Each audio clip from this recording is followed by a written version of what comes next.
Ndio, rafiki wa kweli ni yule ambaye mnashirikiana katika mambo tofauti tofauti.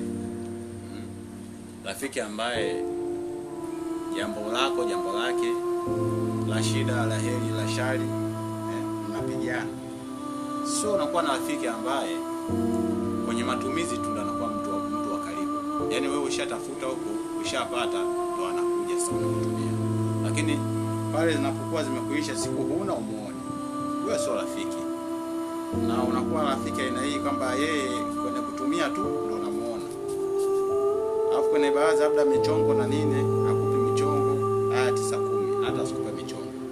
Basi unapofikwa na majanga, una shida, unapohitaji uhitaji wake, basi aonekane sio kipesa tu. Sio kipesa, mali, hata wazo, kujulia hali. Unakuwa na rafiki ukipata majanga, unaumwa, una shida, umefika, umeghafilika, hakusaidii. Sasa rafiki ama tumeulete. Rafiki kama hawafai. Mimi nakwambia tu, rafiki kama hawafai. Rafiki kama hao ni aina ya tumeulete. Sababu yani wewe ukatafute, ukishatafuta huko, ukishasukuna kutumia, ndo anakuwa mpambe. Tena kushauri mambo mazuri, yana kushauri kutumia tu.